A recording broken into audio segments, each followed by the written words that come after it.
हो गई?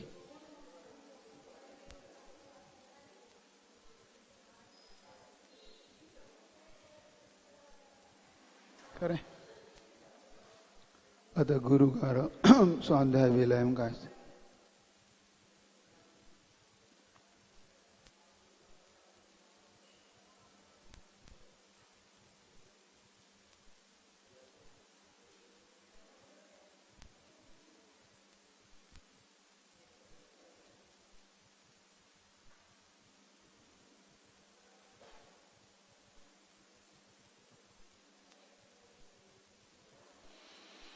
दुर्लभ गुरु मुख से वचन, दुर्लभ गुरु मुस्कान, दुर्लभ गुरु आशीष है, दुर्लभ गुरु से ज्ञान, दुर्लभ से दुर्लभ रहा गुरु गरिमा गुणगान, गुरु आज्ञा पूर्ण पले, दुर्लभतम यह जान, दुर्लभतम यह जान, दुर्लभतम यह जान।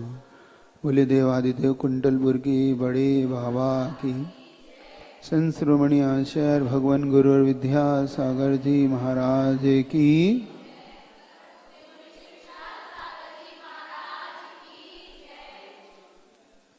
आचार्य भगवान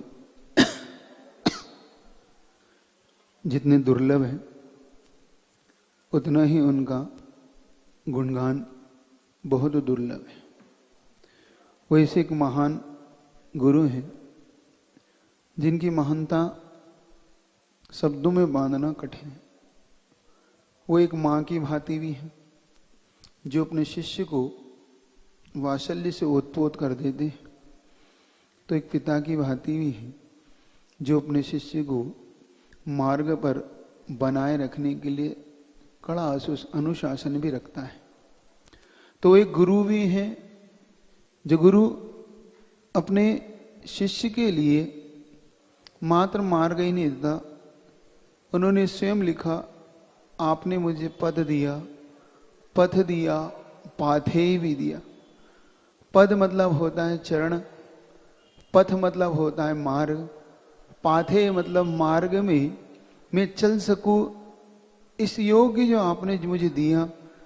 पाथेय का मतलब होता है नाश्ता, आप बोलते हैं ना रास्ते के लिए पाथेय रख के चलते हैं आप, तो ऐसा भगवान इस मोक्ष मार्ग का नाश्ता भी आपने मुझे दिया कि मैं भूखा ना रहूं इस मोक्ष मार्ग।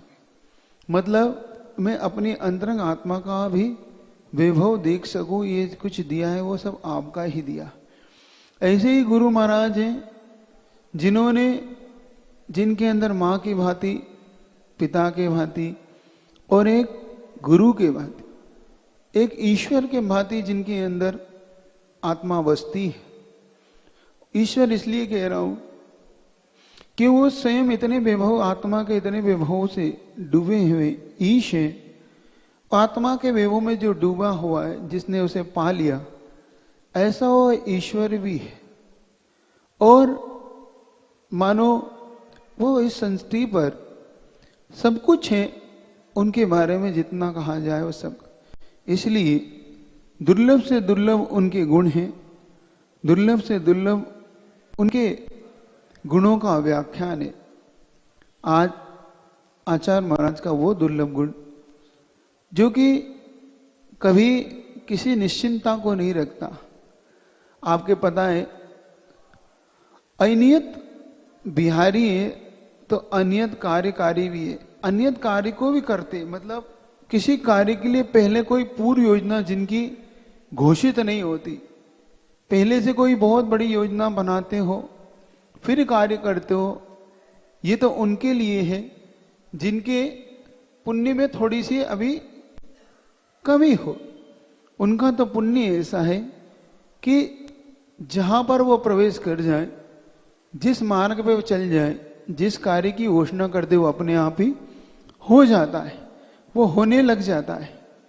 इसीलिए उन्हें अनियत कार्य वाले भी हैं, जिनकी कोई पूर्व योजना नहीं, बस मन में उनके चिंतन रहता हो तो एक अलग बात है, क्योंकि गुरुवर के हृदय को इतनी जल्दी शीघ्रता से कोई नहीं पढ़ पाता।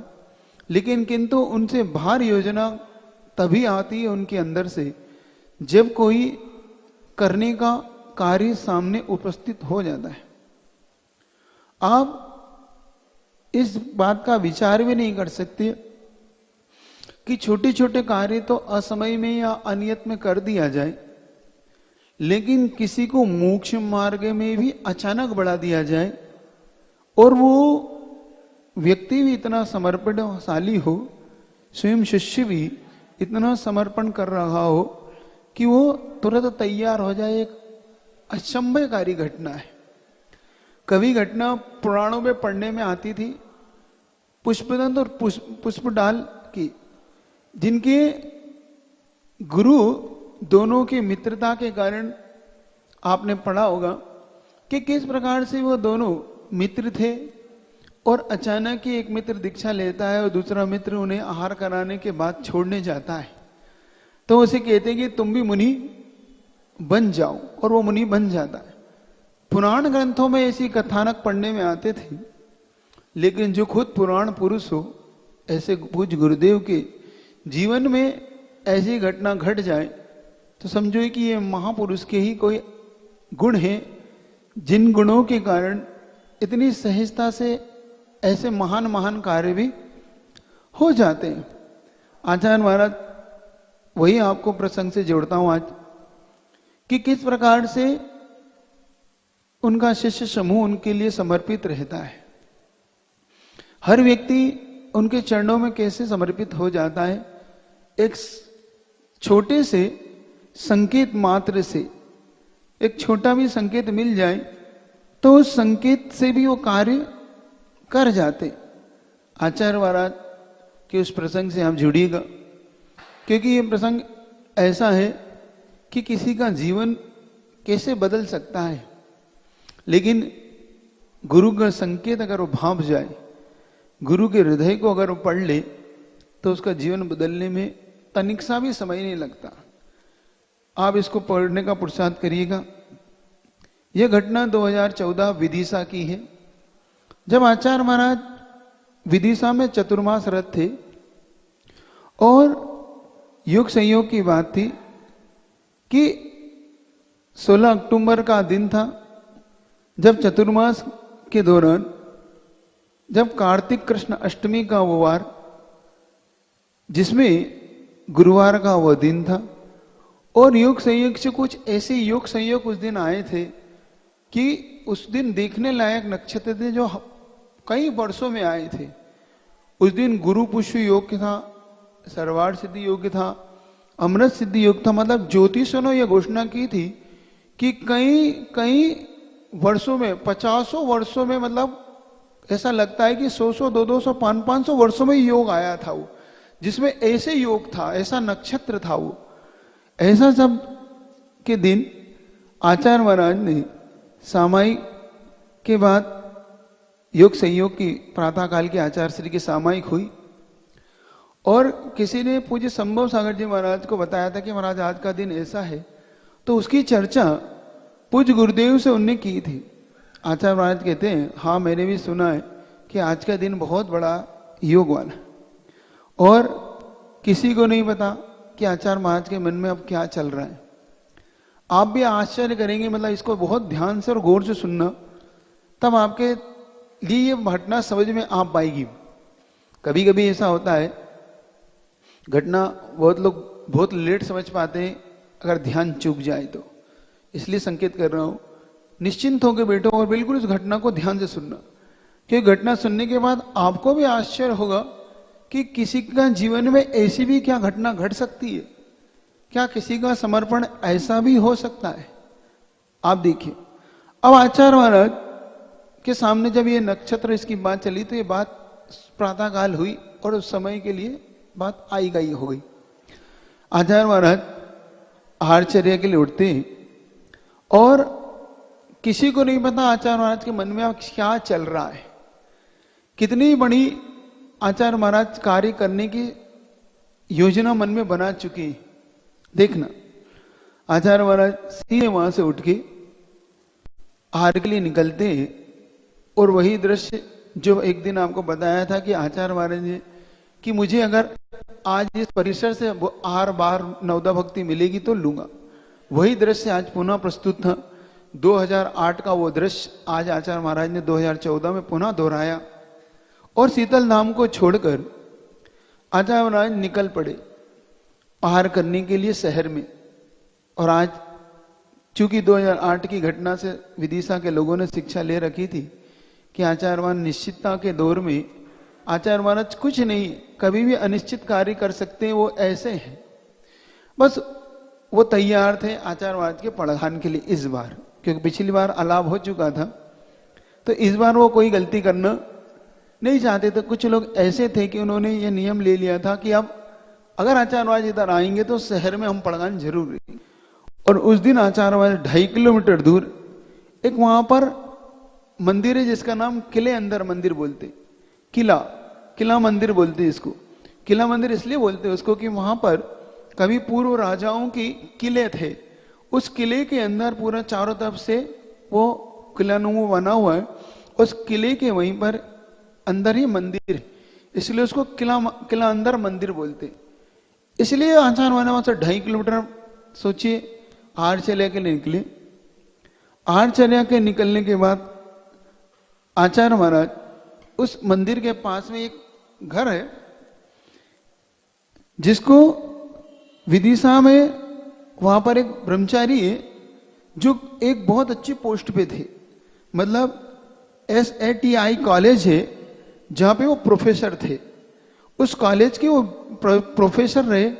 और आचार्य महाराज की आज्ञा से उन्होंने उस कॉलेज में पढ़ाया। कोई प्रोफेसर की पोस्ट पे हो, सुनना अब इसके बाद, और कई सालों से पढ़ा रहा हो, एक अच्छी जॉब हो, एक अच्छा परिवार हो, और योग संयोग से उस दिन उन्होंने पड़घान का मन बनाया और उन ब्रह्मचारी भैया के यहाँ पे आचार्य महाराज का पड़घान हो जाता है। आचार्य महाराज का पड़घान होता है। पड़घान होने के बाद उन लोगों के मन में जो खुशी होती है वो आपको कैसे बताऊं, क्योंकि आपने तो पड़घान कभी किया ही नहीं है आचार्य से।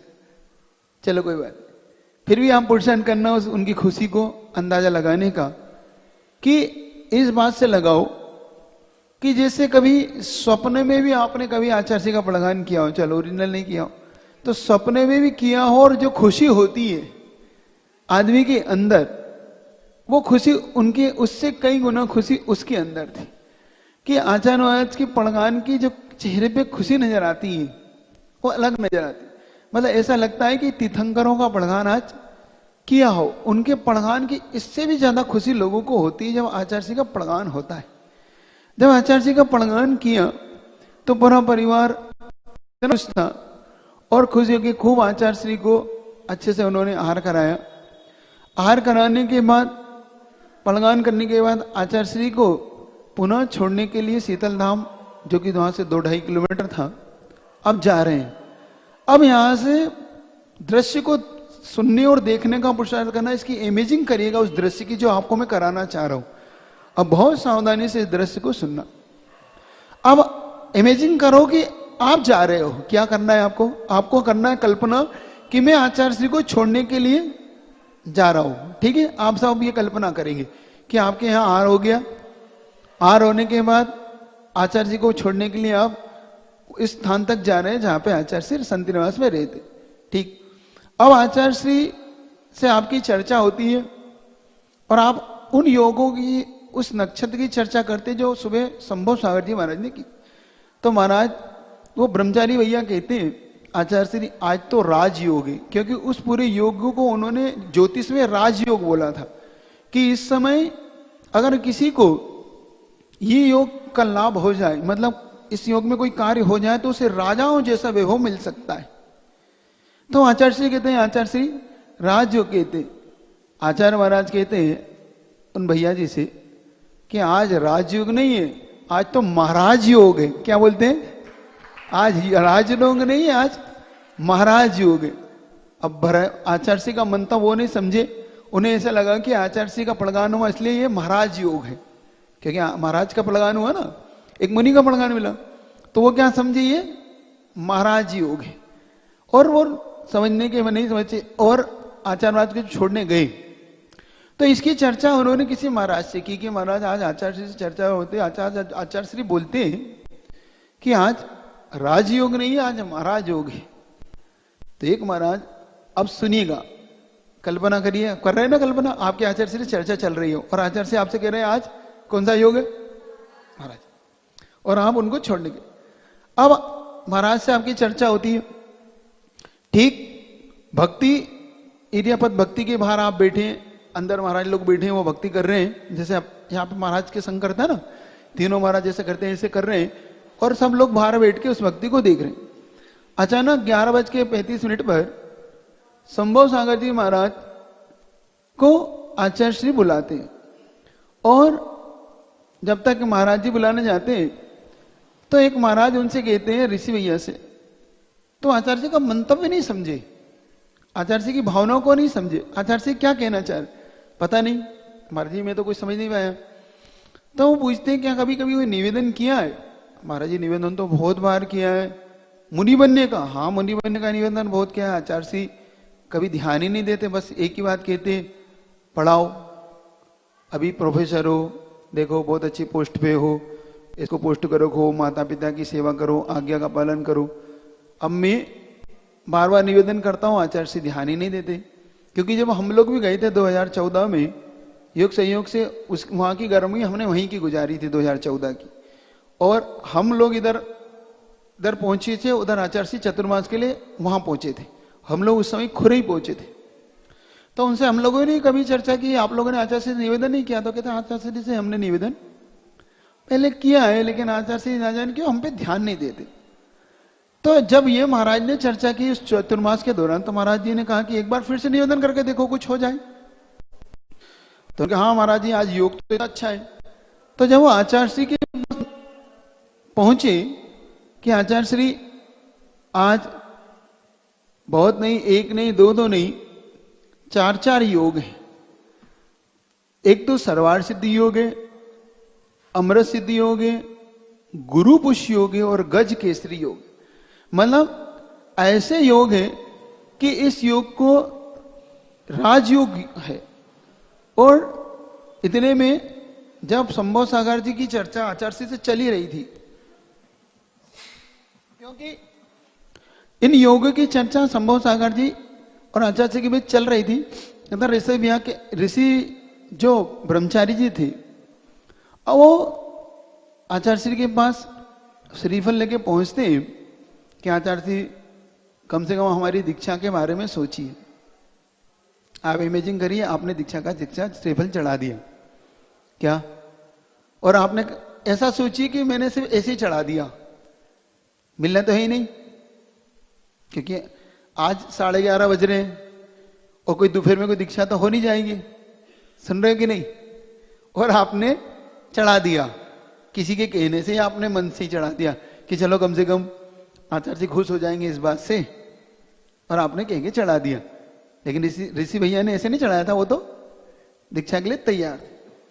जब वो आचार्य जी के पास पहुंचते हैं और आचार्य से कहते हैं आचार्य जी मुझे दीक्षा चाहिए, तो उस आचार्य जी संभव सागर जी की ओर देखते हैं, ब्रह्मचारी जी कह रहे हैं दीक्षा लेना है। तो ब्रह्मचारी जी बोले हाँ दीक्षा तो लेना है। आचार्य महाराज के सामने जब निवेदन करते हैं तो आचार्य महाराज कहते हैं श्रीफल तो तुम चढ़ा रहे हो, क्या अगर आज दीक्षा दे दी जाए, अब आपने श्रीफल चढ़ा दिया, क्या आज दीक्षा दे दी जाए तो आप तैयार हो?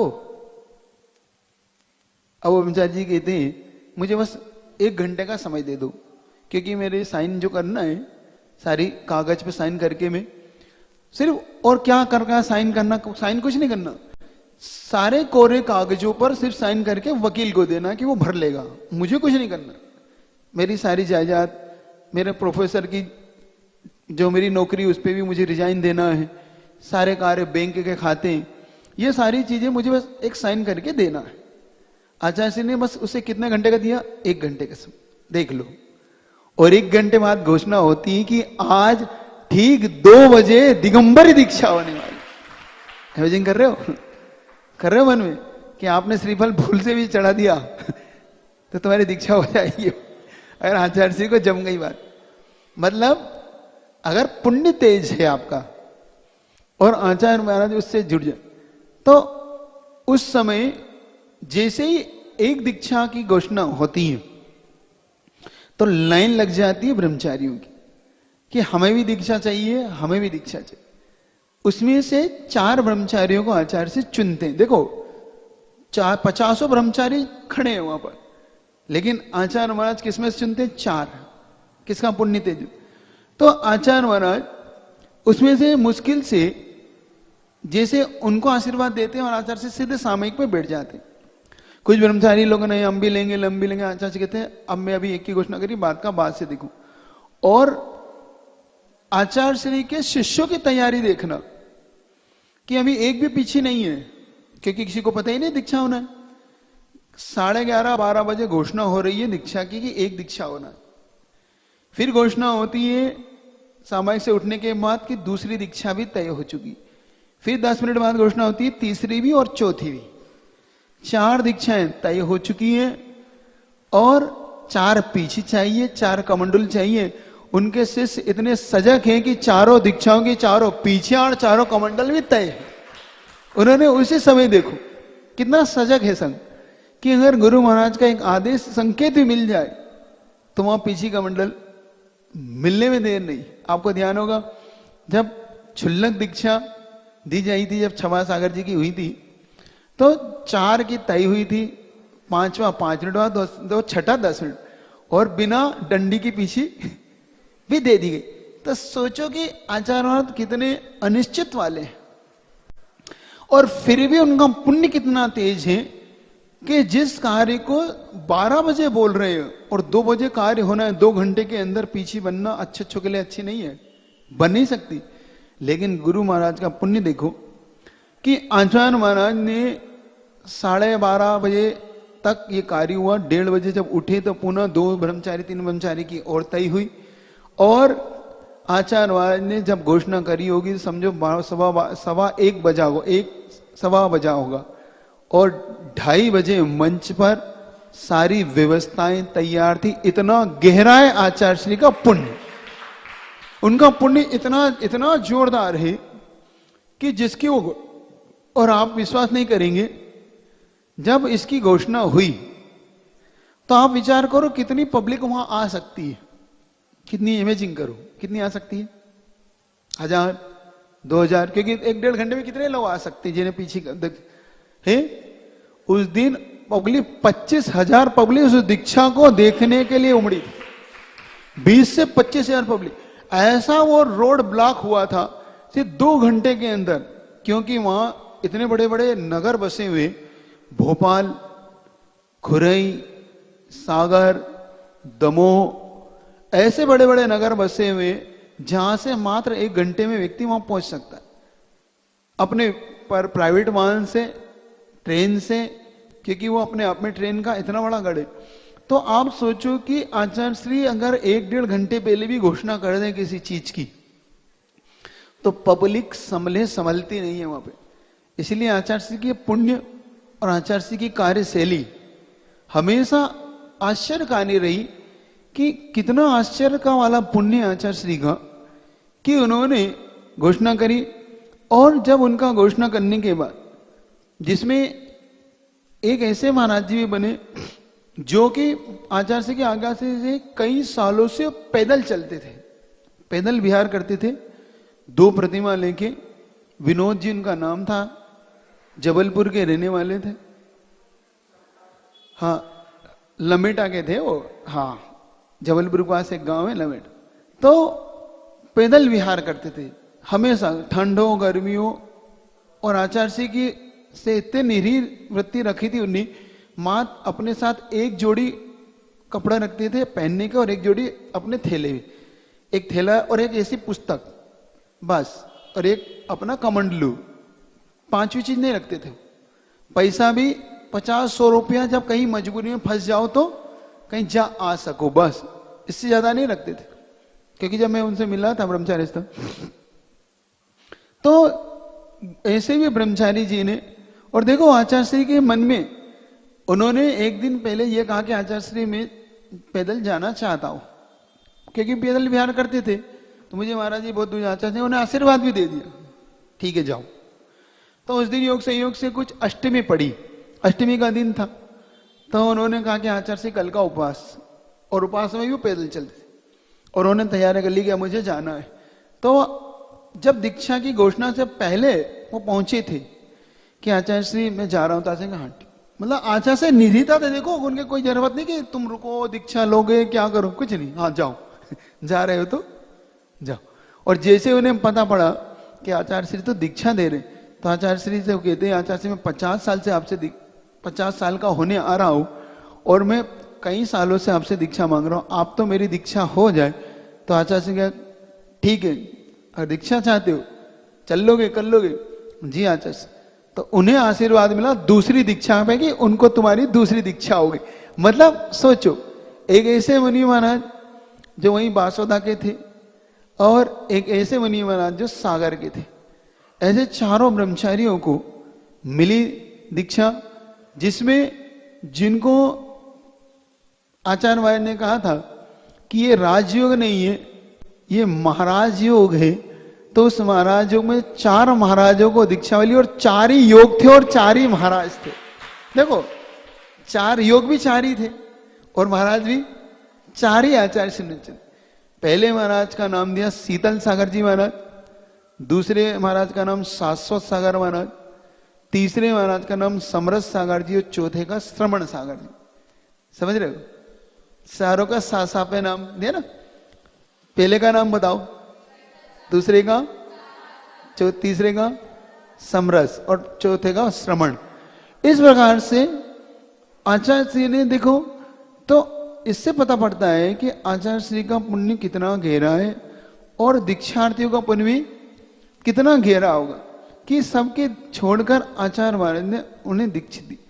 अब सोचो, अचानक कभी आप ऐसा कह दो और आपको मिल जाए तो तैयार हो? मतलब भूल से भी गुरु जी के पास श्रीफल नहीं चढ़ा दे रहा क्या? अगर नहीं लेना हो तो, कहीं आचार्य से नहीं कह दिया हाँ ले लो, तो फिर क्या होगा? लेकिन लेना हो तो जरूर चढ़ाना, अंदर से ऐसा वैराग्य हो तो एक बार अवश्य चढ़ाना, क्योंकि गुरु जी अनिश्चित है। कम से कम हो सकता है कोई उद्धार हो जाए यहाँ के लोगों का, है ना।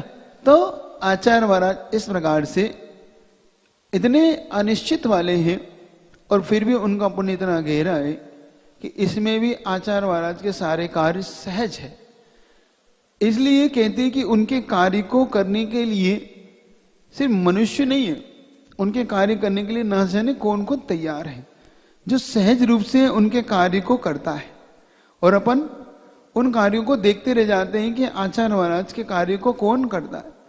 कोई नहीं करता। आचार्य महाराज के सारे कार्य पुण्य से होते हैं। किससे होते हैं? और चूंकि सिर्फ आचार्य से कठोर अनुशासन वाले भी नहीं, आचार्य महाराज वात्सल्य के भी उतने ही धनी है।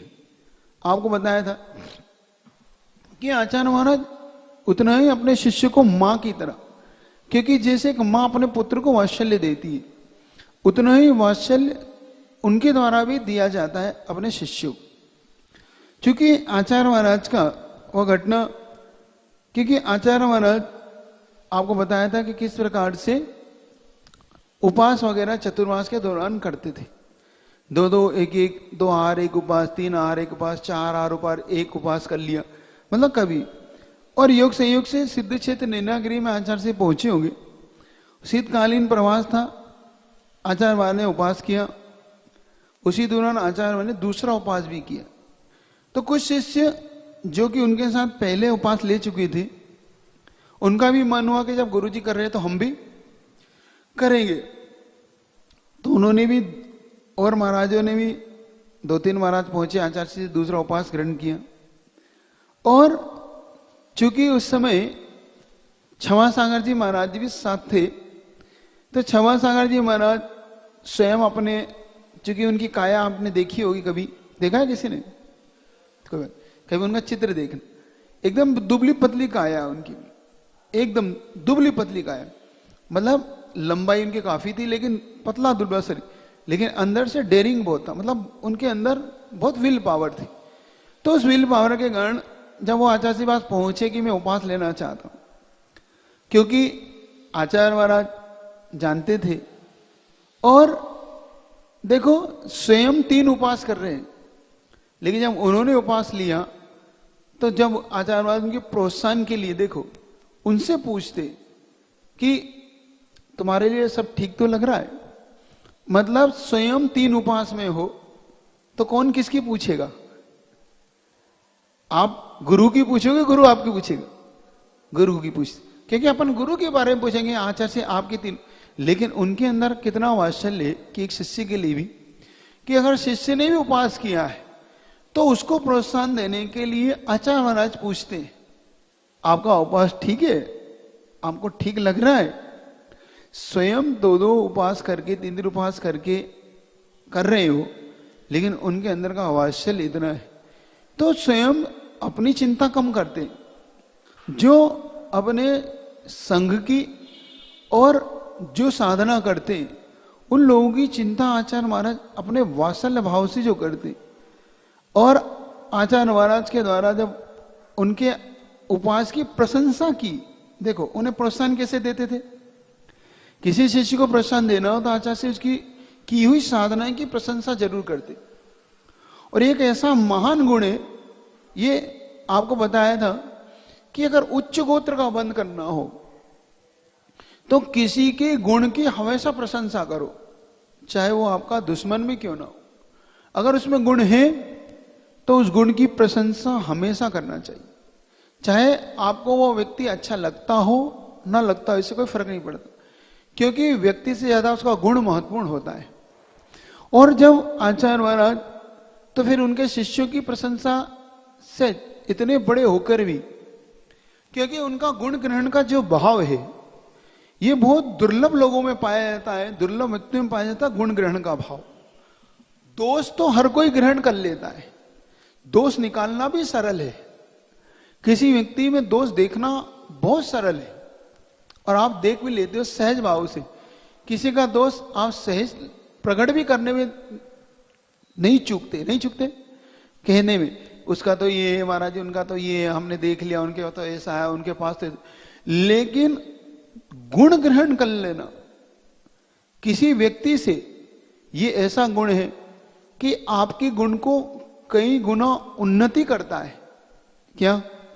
आचार्य महाराज के अंदर एक महान गुण ये भी है कि वो किसी के गुण अगर देख लें तो उस गुण की प्रशंसा वो करके रहते हैं।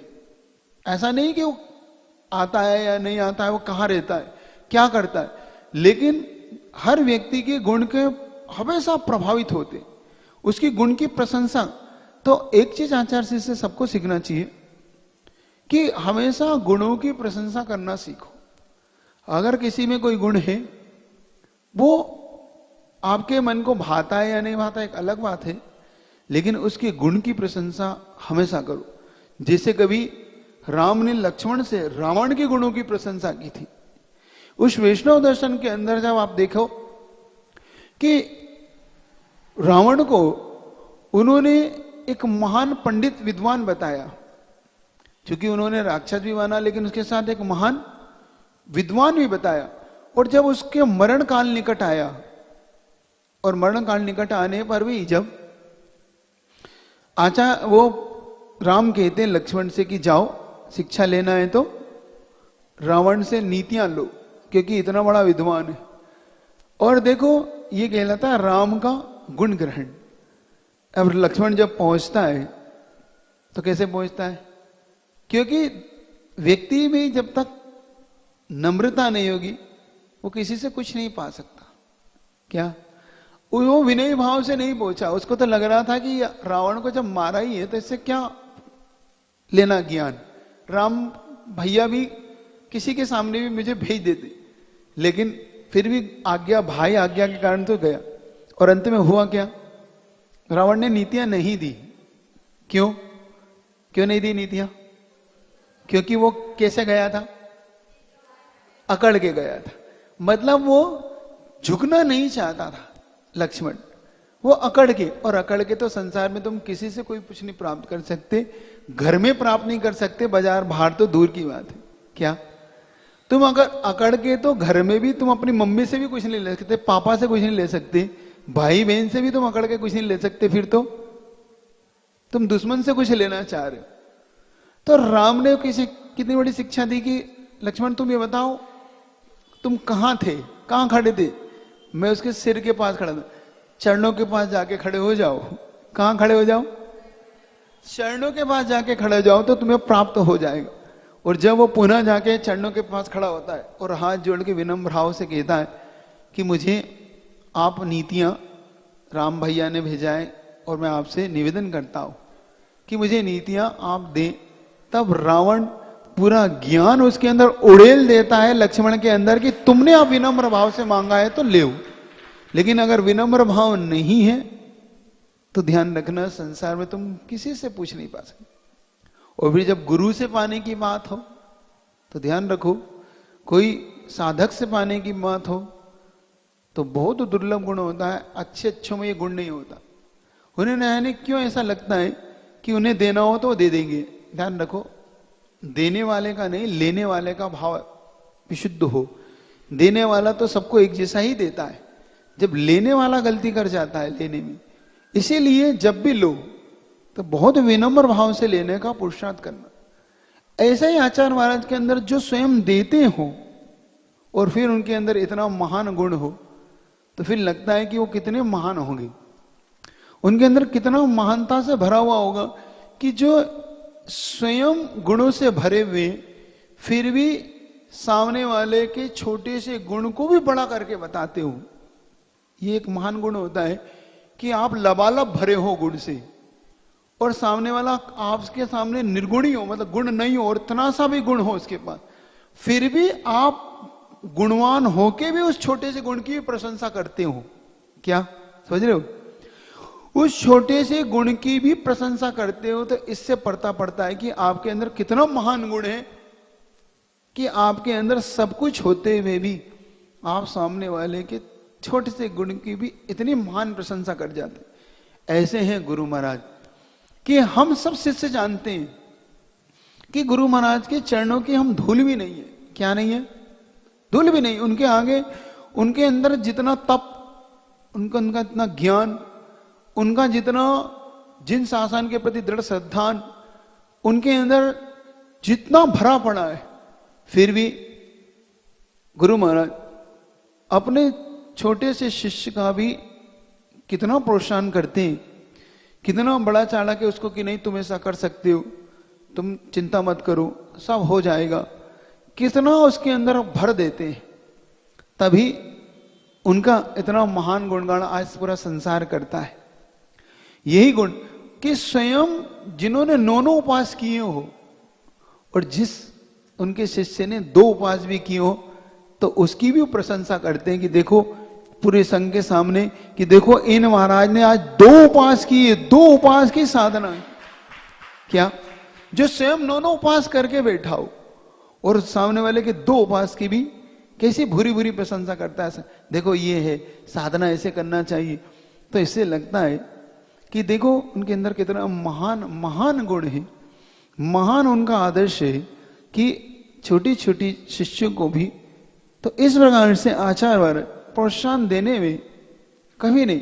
और स्थितिकरण उनका हो अंग, चाहे वो वात्सल्य अंग हो, निशंकित अंग हो, निकांक्षित अंग हो, आचार्य महाराज की इन गुणों की प्रशंसा कि आचार्य महाराज स्वयं किस प्रकार से चर्या के अंदर स्वयं कहते हैं कि मुझे वो ध्यान है जब आचार्य महाराज के साथ हम लोग 2008 का रामटेक से विहार कर रहे थे और रामटेक से विहार करते करते हम लोग उस समय छपारा पहुंचे।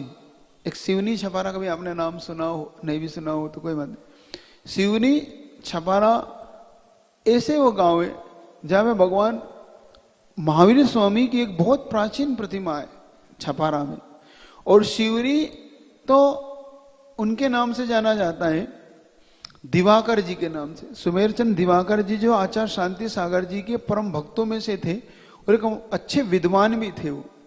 तो वो सिवनी नगर वहां के बड़े बाबा पार्श्वनाथ भगवान के लिए जाना जाता है, क्योंकि उस सिवनी नगर में भगवान पार्श्वनाथ की कभी मूर्ति आप देखना, जिसने बीजापुर पार्श्वनाथ के दर्शन किए हो ऐसी मूर्ति वहां पर पार्श्वनाथ भगवान की बहुत सुंदर मूर्ति विराजमान।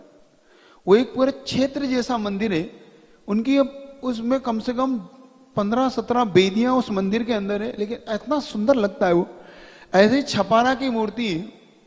आचार्य महाराज वहां पर एक भगवान महावीर स्वामी की मूर्ति है, कभी आप देखना उस मूर्ति को, बहुत सुंदर मूर्ति है वो। और वहां के लोगों ने उस मूर्ति को उच्चासन देने के लिए, जो बहुत कम लोग कर पाते हैं या बहुत कम समाज कर पाती है, उस छपारा की मूर्ति को उच्चासन देने के लिए 200 किलो चांदी का जिन्होंने परिकर बनाया हो उस मूर्ति के लिए। कितना किलो चांदी का? 200 किलो चांदी। आदमी 1-2 किलो चांदी भी लगा के छत्र भी नहीं लगा पाता, अरे इतना महंगा। और उन्होंने अपने बड़े बाबा को, क्योंकि वो तो उस दौरान जब 2008 के दौरान वहां से बिहार हुआ, और बिहार करते करते जब हम वहां से पहुंचे तो देखो उनके अंदर कितना वात्सल्य। तो हम लोग पहुंचे और योग संयोग से उस समय हमारा स्वास्थ्य अचानक खराब हुआ बिहार के दौरान। अब स्वास्थ्य खराब हुआ, आहार अच्छे से नहीं हुआ, बिहार करा, और आचार्य महाराज को जैसे बताया कि कुछ बात नहीं ठीक।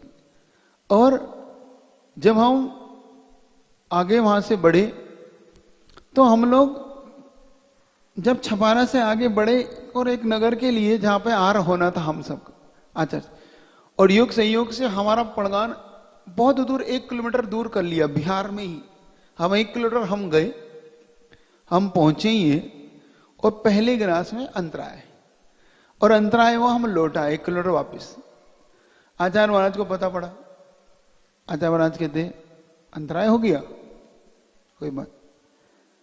और हमें पता था कि आचार्य महाराज कुछ ना कुछ मन में योजना बनाएंगे, क्योंकि उनको पता था स्वास्थ्य ठीक नहीं है, आज अंतराय भी हुआ है। और उन्होंने योजना क्या बनाई, उससे पहले 1:30 बजे हम सामायिक से उठ के हम लोग ने बिहार कर दिया, क्योंकि उस दिन 13 किलोमीटर का बिहार था, और जब पेट में कुछ ना हो तो बिहार भी कठिन होने लगता। तो हमने कहा, हम उस समय प्रसाद सागरी साथ में थे, हमने कहा महाराज हम पैदल धीरे धीरे चल रहे हैं, तो आप आचार्य महाराज को निवेदन कर देना कि हम, तो हाँ ठीक देख लेंगे, अभी आचार्य से सामायिक से नहीं उठे, क्योंकि उस समय आचार्य से 1:45 तक उठते थे। तो हमने कहा हम चल रहे थे और हम निकल गए। तो आचार्य महाराज मंदिर में जैसे पहुंचते हैं पूछते हैं वो कहाँ गया, क्योंकि उनका मन था यहाँ रुकने का और हमें रुकना नहीं था। तो हमने, आचार्य महाराज कहते हैं अच्छा बिहार कर गया, हमें पता था कि वो रुकना नहीं चाहता। और जब हम 13 किलोमीटर जाके पहुंचे, और पहुंचने के बाद अब ठंड का समय था, और ठंड के समय वहां पे रुक गए। अब एक स्कूल में रुके, अब स्कूल में जैसे ही रुके तो योग संयोग से उन्होंने, क्योंकि अच्छी ठंड थी तो कमरे को एकदम पैक कर दिया, और पैक करने के कारण जब आप सुबह उठे तो थोड़ा चक्कर तो आ ही जाता है, क्योंकि इतना बिहार करके आप पहुंचे हो, स्वास्थ्य ठीक नहीं। तो सुबह चक्कर आया तो किसी ने आचार्य महाराज को बता दिया कि आचार्य महाराज उन्हें चक्कर आया। तो आचार्य महाराज कहते हैं मैंने पहले ही कहा था कि रुका नहीं ना, वो रुकना नहीं है, उसको बड़ी नाराजगी दिखाई। अब एक महाराज हमारे पास महासागर जी पहुंचे, उन्होंने ही कहा था कि हमने आचार्य से कह दिया, हमें कहा आपको ऐसा नहीं कहना चाहिए था, क्योंकि आचार्य महाराज को विकल्प होगा इससे। और चूंकि वो पूरा कमरा पैक था इसलिए चक्कर आए थे, तो हम बाहर आके बैठ गए थोड़ा सा ठंडक में, तो ठीक हो गए। तो आचार्य महाराज जैसे अपनी उजाले होने पर बिहार करने के लिए बाहर आए, और बिहार आके बाहर जैसे आए, बाहर आके देखते हैं कि हम बाहर है, तो चल के देखो, उस समय चल के आचार्य महाराज पहुंचते, क्यों क्या हो रहा है? हमने कहा नहीं अच्छा ठीक है, हमने चक्कर आ रहा है तुम्हें? हमें कहा नहीं चक्कर तो नहीं, ठीक है हमारा। तो आचार्य जी कहते हैं डोली मंगवाऊं? हमें कहा नहीं, डोली नहीं, चल लेंगे। क्योंकि उस समय जो दीक्षार्थी थे, कुछ ऐसे ब्रह्मचारी लोग साथ में विहार करा रहे थे। तो आचार्य ने कहा देखो ये सब सैनिक खड़े हुए, तो वाले डोली मंगवाओ? मैं क्या नहीं नहीं, डोली की आवश्यकता नहीं। तो फिर कहते हैं फिर खड़े हो जाओ, पेट्रोल वहीं मिलेगा जहां पेट्रोल पंप है। समझ रहे हो? पेट्रोल वहीं मिलेगा जहां पेट्रोल पंप है। यहां पेट्रोल पंप नहीं आ सकता, वहीं है जहां अपने को चलना है, वहीं पेट्रोल पंप है। समझ गए आप लोग? मतलब आहार वहीं मिलेगा जहां पर भक्ति करेंगे। तो चलो उठो, हम आचार्य के साथ उठे। तो देखो इतने वात्सल्य भाव से, मतलब उनको चलाना भी आता है अपने शिष्यों को कि कैसे चलाया जाए। लेकिन उनके अंदर ये भी था कि देखो ये रुक जाता तो बहुत अच्छा होता। और एक धुआं गांव पड़ता है वहीं पे, उसमें जब हम पहुंचे तो पहुंचने के बाद फिर हमें अंतराय आखिरी में हो गया उस दिन। अब आचार्य श्री को इतनी उनकी नाराजगी देखने लायक थी। अब लग रहा था कि आचार्य श्री देखो कहना नहीं मानते, बस हमने जैसे कहा हमें अंतराय हुआ, तो उनके चेहरे पे इतनी नाराजगी थी कि देखो ये कहना नहीं मानते। और हमने कहा हम क्षमा चाहते थे, कहते चलो उठो यहां से उठो। हमने कहा आज तो बहुत गुस्से। तो हमने कहा आज वो गलती नहीं करना, आज बिहार नहीं करना, अगर आचार्य जी कहें तो रुकना है, कोई बात नहीं। हमने कहा नहीं आचार्य जी आखिरी में हुआ। फिर कहते हाँ मुझे पता है चलो, और सामायिक में बैठ गए। हमने कहा आज बिहार नहीं करना है, अगर कहें तो रुकना है। फिर योग संयोग से उन्होंने बिना कहे बिहार कर दिया। और हमने कहा जब अपने से कुछ नहीं कहा तो अपने को भी अब बिहार। जब वहां पहुंचे और पहुंचने के बाद देखो आचार्य जी की चिंता कितनी हुई। और पहुंचने के बाद आचार्य जी 2-3 महाराज थे, उनसे कहते एक काम करो तुम लोग वैयावृत्ति करने आज जरूर जाना, क्योंकि देखो उससे 2 अंतराय हो गए और पहले भी इसका स्वास्थ्य ठीक नहीं। और 2 अंतराय के बाद 2 महाराजों को आचार्य से स्पेशली कहते। देखो किसी शिष्य के लिए कितनी बड़ी बात हो सकती है, गुरु कितना ध्यान रखते, वात्सल्य से कितने भर देते हो, मतलब एनर्जी देने का काम गुरु का कैसा होता है। और स्वयं जब 2 महाराजों को भेजा तो हमारे अंदर ऐसा उस दिन भाव आया कि कितने महान है गुरु, कि स्वयं कुछ आहार में नहीं लेते, जिनके आहार भी शायद कभी कभी ठीक होते होंगे, क्योंकि वहां भीड़, जनता का जो भीड़ है, देने वालों में क्या दे रहा है उसे पता ही नहीं है। देख रहा आप आचार्य श्री को आहार देखते हैं, उसे भी नहीं पता वो क्या दे रहा है, बस उसे लग रहा है दे दो, क्योंकि बस इनके हाथ में रखा दो मैंने दे लिया। जनता को नहीं पता कि वो क्या दे दिया उसने आचार्य। बस आचार्य श्री भी ऐसे निरीह व्यक्ति से, अगर उनका प्रत्याख्यान नहीं है उस चीज का, पता है क्या लेना, बस उस चीज को ऐसे प्रेम भाव से ले लेते हैं, रूखा सूखा भी, जैसे कि बहुत गदगद होके हलवा खा रहे हो, ऐसे प्रेम भाव से उस रूखा सूखे को भी हो इतने प्रेम भाव से ले लेते। तो मन में एक ही भाव आया कि जिन गुरु महाराज के स्वयं के आहार ठीक से नहीं हो पाते होंगे, जो स्वयं भीड़ उनके लिए इतनी हो जाती है, चौके वाले नहीं दे पाते होंगे, और फिर भी उनके चेहरे पे प्रसन्नता बनी रहती है, और फिर भी हम जैसे तुच्छ साधु के लिए भी इतनी ज्यादा चिंता करते, तो उनके अंदर कितना वात्सल्य का गुण होगा ये आप सोचना, कि कितनी चिंता रहती है कि अपन कुछ नहीं कर पाते उनके लिए, लेकिन वो अपने शिष्य के लिए सब कुछ कर जाते, सब कुछ दे देते, मतलब कितना ओत प्रोत कर देते। आज इस मार्ग पे चलना और चलाना, इसीलिए आचार्य महाराज इतनी कठिन मार्ग पे भी जो शिष्यों की इतना बड़ा समूह लेके चलते, सोचो उनके अंदर कितना बड़ा गुण होगा। क्योंकि आज घर में 4 भाई भी नहीं रह पाते, 4 लोग भी प्रेम से नहीं रह पाते, वो भी अलग अलग हो जाते हैं, फिर भी आचार्य महाराज के संग में आचार्य महाराज की आज्ञा का पालन हर व्यक्ति कितने उससे कर जाता है, और श्रावक भी कितने उससे कर। तो इससे लगता है कि आचार्य महाराज के अंदर जो गुणों की खान है, जितने गुण उनके अंदर भरे हुए, अगर उनके गुणों से अपन थोड़ा थोड़ा भी ले लें, क्योंकि अमृत की एक बूंद भी बहुत होती है अमर होने के लिए, पूरी अमृत भी ना भी मिले तो अमृत की एक बूंद भी बहुत होती है अमर होने के लिए। बस लेने वाला उससे एक बूंद भी ले ले। ऐसे आचार्य महाराज मान लो पूरा अमृत का कुंड है, अमृत का सागर है, उनके पास जितना अपन ले सके, उनके गुणों से हम जितना सीख सके तो हम सीख सकते हैं। उनके अंदर ऐसे ऐसे भरे पड़े हैं। अब उनके अंदर स्वयं जो अपने इन महान गुणों को भी प्रकट नहीं करते, मतलब किसी पे थोपते नहीं, मतलब उनके गुणों को तो अपन को उस दृष्टि से देखना पड़ता है। जो कभी किसी को ये नहीं बताते कि मैंने क्या किया क्या नहीं किया, मात्र उन गुणों से हम कुछ सीख पाते हैं। इतनी भावना से आज आपका समय हो गया कि उन गुणों से आप भरना, आचार्य महाराज के इन गुणों से सीखना, कुछ ऐसा भाव सीखना आज के प्रसंग से कम इतना सीखना कि अगर किसी के अंदर थोड़ा सा भी गुण हो तो क्या करना, उसकी प्रशंसा अवश्य करना। उनके माने में जरूर मन में अच्छा भाव लाना कि नहीं उसके अंदर ये महान गुण है। कभी उसकी चर्चा आ जाए, क्योंकि आचार्य महाराज एक बात कहते हैं, दोषों की चर्चा कभी मत करना, क्योंकि दोषों की चर्चा करने से दोष आते हैं और गुणों की चर्चा करने से गुण आते हैं। क्या? दोषों की चर्चा करने से दोष आते हैं, क्योंकि जब आप दोष ग्राही हो जाते हैं तो आप दोषों को ग्रहण करने लगते हैं, और जब आप गुण ग्राही हो जाते हैं तो आप गुणों को ग्रहण करने लगते हैं। आपके अंदर पूरी चादर में एक दाग भी दिख सकता है और पूरी चादर सफेद भी दिख सकती है।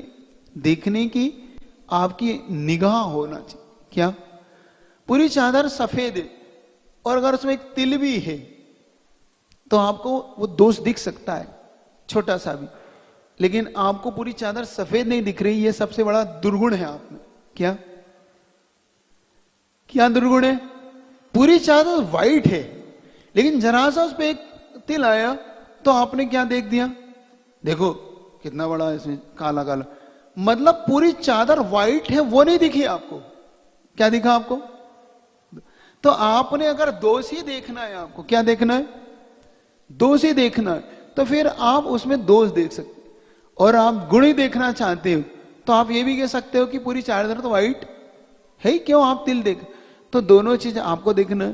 तो इस प्रसंग से आज सीखना, पुरुषार्थ करना कि आचार्य महाराज एक महान गुण के धारी है। इतनी ही भावना रखता हूं। आज आपका समय हो रहा है, फिर लेट हो जाएंगे। बोलिए आचार्य गुरुदेव विद्यासागर जी महाराज की।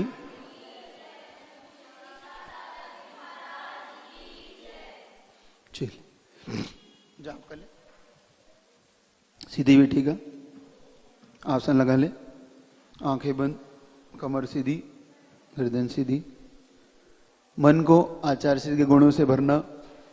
इमेजिंग करना तुमने श्रीफल चढ़ा दिया, अब आचार्य श्री क्या सोचते हैं आपके बारे में। ठीक है, भावना लाना, कम से कम सपने में से ही, भावों में से ही दीक्षा हो ही जाए। ठीक, चलिए आंखें बंद कर लो, मन प्रसन्न। ओम सम्यक दर्शनाय नमः, ओम सम्यक ज्ञानाय नमः, ओम सम्यक चारित्राय नमः, ओम ह्रीं अरम अस्याउष नमः, ओम ह्रीं अरम अस्याउष नमः, ओम ह्रीं, ओम ह्रीं, ओम ह्रीं अरम अस्याउष नमः, ओम ह्रीं अरम अस्याउष नमः, ओम ह्रीं, ओम ह्रीं, ओम ह्रीं अरम अस्याउष नमः, ओम ह्रीं अरम अस्याउष नमः, ओम ह्रीं, ओम ह्रीं, ओम ह्रीं अरम अस्याउष नमः, ॐ ह्रीं अरं अस्याौष नमः। ॐ ह्रीं ॐ ह्रीं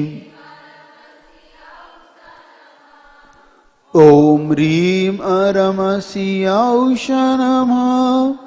ॐ ह्रीं अरं अस्याौष नमः। ॐ ह्रीं ॐ ह्रीं ॐ ह्रीं अरं अस्याौष नमः। ॐ ह्रीं अरं अस्याौष नमः। ॐ ह्रीं ॐ ह्रीं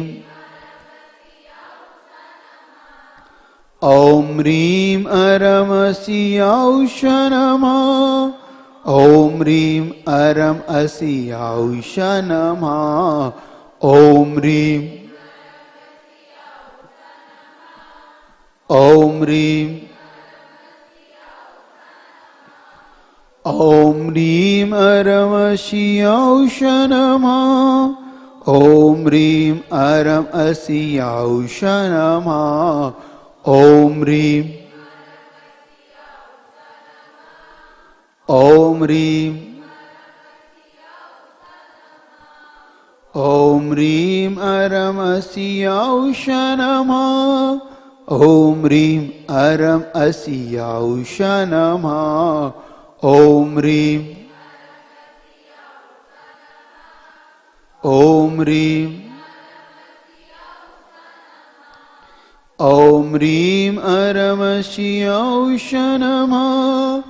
ॐ ह्रीं अरं अस्याौष नमः।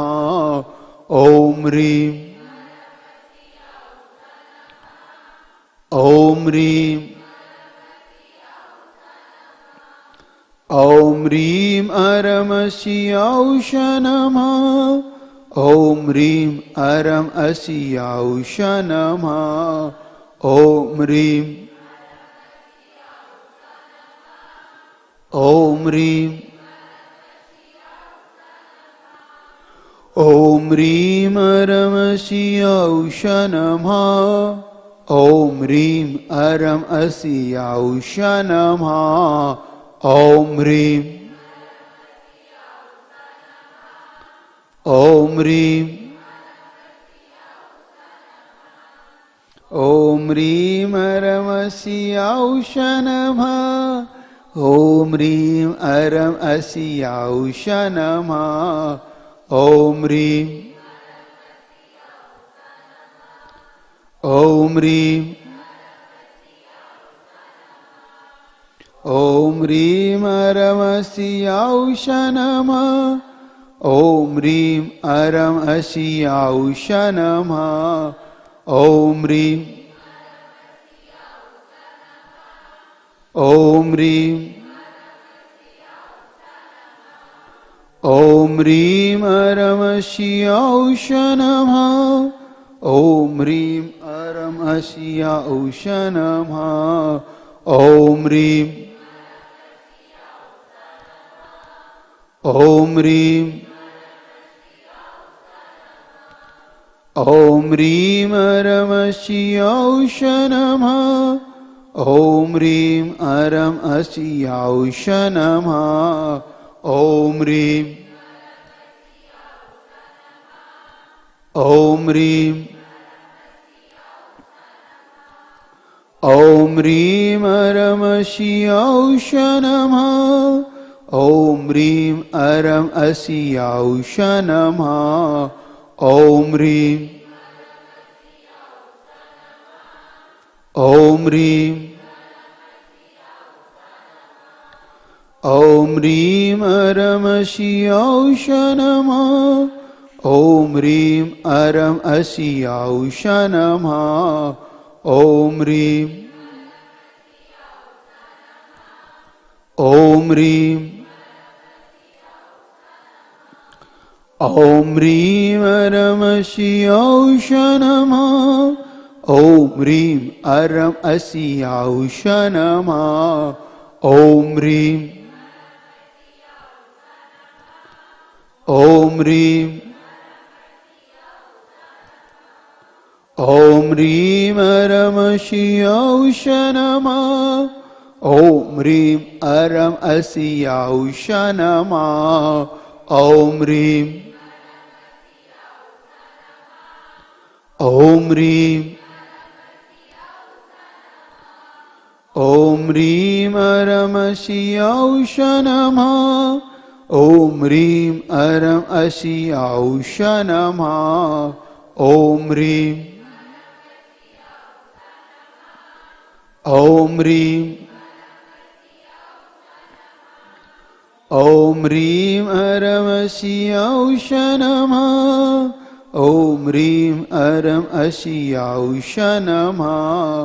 ओम ह्रीं ओम ह्रीं ओम ह्रीं अरम शियाउष नमः। ओम ह्रीं अरम शियाउष नमः। ओम ह्रीं ओम ह्रीं ओम ह्रीं अरम शियाउष नमः। ओम ह्रीं अरम अशियाउष नमः। ओम ह्रीं ओम ह्रीं ओम ह्रीं अरम शियाउष नमः। ओम ह्रीं अरम अशियाउष नमः। ओम ह्रीं अरहम असियाउष नमः। ओम ह्रीं अरहम असियाउष नमः।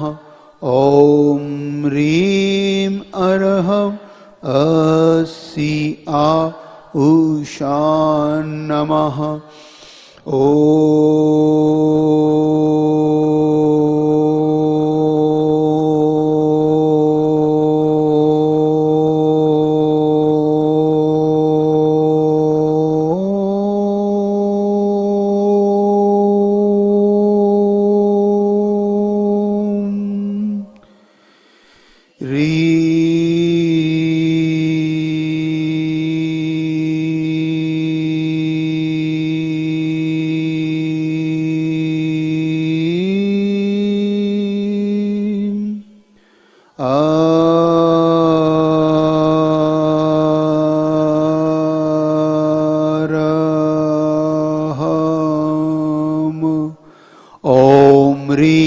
अरहम असियाउष।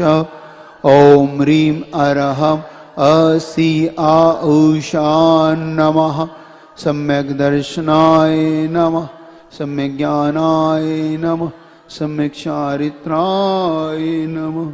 बोले पंच परमेष्टि भगवान की जपच कूच गुरु और विद्यासागर जी मां।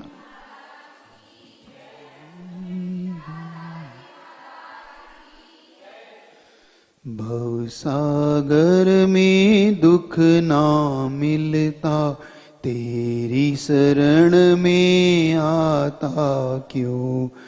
भवसागर में दुख ना मिलता,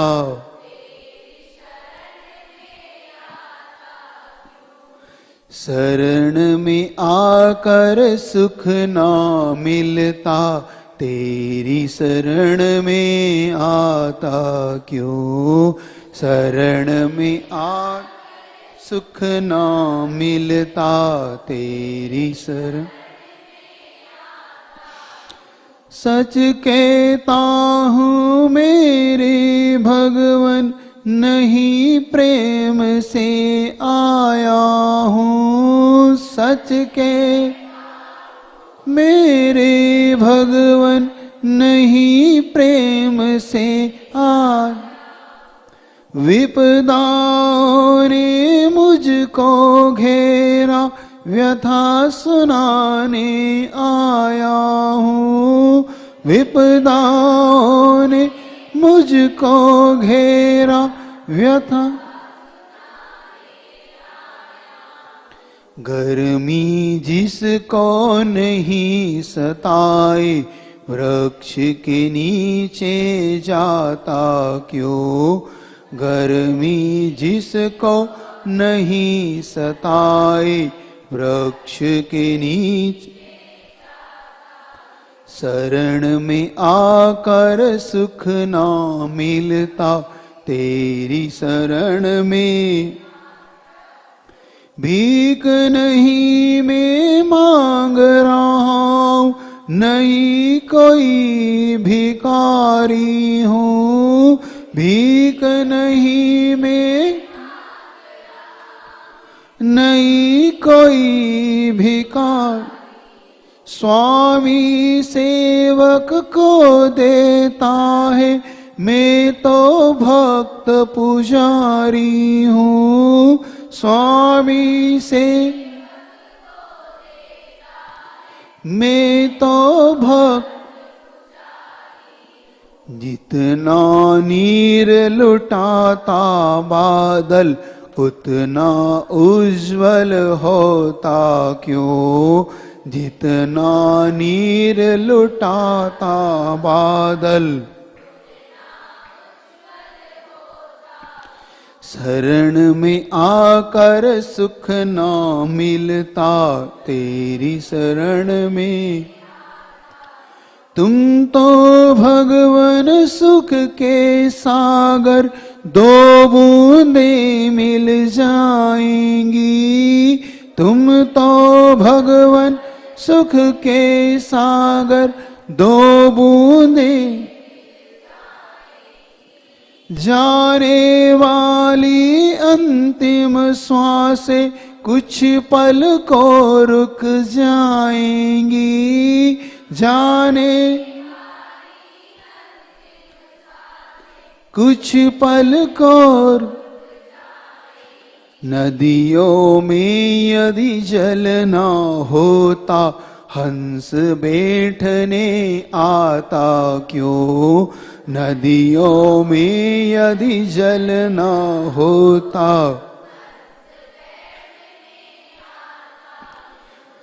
शरण में आकर सुख ना मिलता, तेरी शरण में आता क्यों। शरण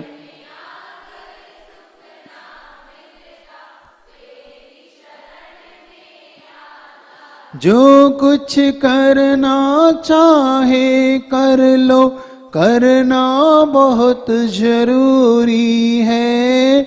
जो कुछ करना चाहे कर लो, करना।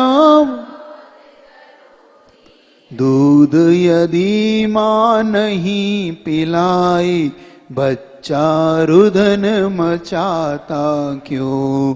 दूध यदि माँ नहीं पिलाए, बच्चा रुदन।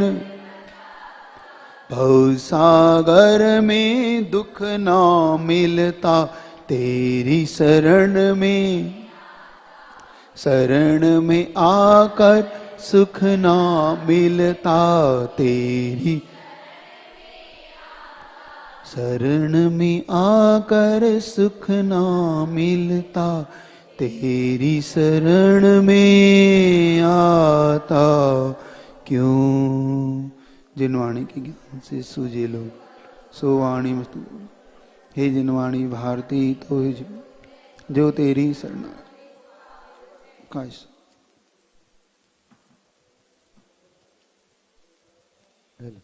हेलो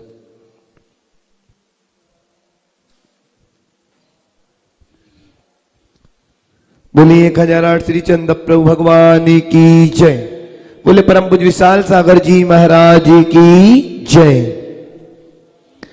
गुरुवर पनाह में हमें रखना, सीखे जिन धर्म पर हमें चलना। गुरुवर पनाह में हमें रखना, सीखे जिन धर्म पर हम हमें चलना, कपट कर्म चोरी बेईमानी और हिंसा से हमको बचाना।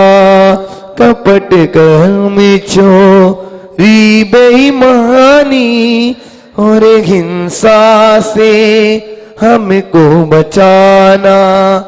नाली का बन जाऊं न पानी, नाली का बन जाऊं न पानी, निर्मल गंगा जल ही बनाना। गुरुबर पनाहों में हमें रखना, सीखे जिन धर्म पर हमें चलना। पुण्य की नगरी में भी आकर पापों की गठरी ही बांधी। पुण्य की नगरी में भी आकर पापों की गठरी ही बांधी।